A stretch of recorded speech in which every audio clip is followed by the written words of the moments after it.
നിങ്ങളൊരു പുതിയ വാഹനം പർച്ചേസ് ചെയ്യാൻ ആഗ്രഹിക്കുന്നവരാണോ? ഏറ്റവും കുറഞ്ഞ വിലയിൽ നിങ്ങൾക്ക് എങ്ങനെ ഒരു പുതിയ വാഹനം പർച്ചേസ് ചെയ്യാം എന്ന് നമുക്കൊന്ന് നോക്കാം. ഇപ്പോൾ നിങ്ങൾ ഒരു മാരുതിയുടെ വാഹനമാണ് പർച്ചേസ് ചെയ്യുന്നതെങ്കിൽ മാരുതിയുടെ പല ഡീലർഷിപ്പുകൾ ഇന്ന് കേരളത്തിലുണ്ട്.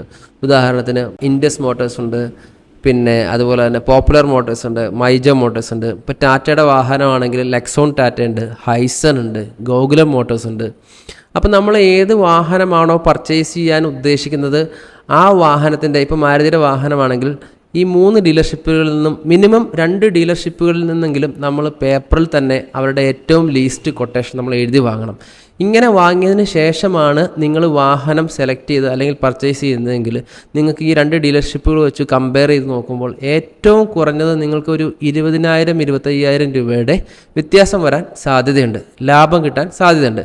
ഇത് എൻ്റെ അനുഭവത്തിൽ നിന്ന് എൻ്റെ ഒരു സുഹൃത്തിന് ഒരു വാഹനം പർച്ചേസ് ചെയ്യാൻ പോയപ്പോൾ ഒരു 10 ലക്ഷം രൂപ ബഡ്ജറ്റിലൊരു വാഹനം പർച്ചേസ് ചെയ്യാനായിട്ട് 2 ഡീലർഷിപ്പുകളിൽ നിന്നും കൊട്ടേഷൻ എടുത്തപ്പോൾ ഏകദേശം ഒരു 20,000 രൂപയുടെ വ്യത്യാസം എനിക്ക് ലഭിക്കുകയുണ്ടായി. ഈ അറിവിൽ നിന്നാണ് ഞാൻ ഈ വീഡിയോ നിങ്ങൾക്കായി ഷെയർ ചെയ്യുന്നത്. അപ്പോൾ ഇതുപോലെയുള്ള ഇൻഫോർമേറ്റീവ് വീഡിയോസിനായിട്ട് ഞങ്ങളെ ഫോളോ ചെയ്യാൻ മറക്കണ്ട. പുതിയ വാഹനങ്ങൾ പർച്ചേസ് ചെയ്യുന്നതിനും ക്വാളിറ്റിയുള്ള യൂസ്ഡ് കാറുകൾ പർച്ചേസ് ചെയ്യുന്നതിനും ഏത് തരത്തിലുള്ള കൺസൾട്ടേഷനും ഞങ്ങളെ ബന്ധപ്പെടാനും മറക്കണ്ട.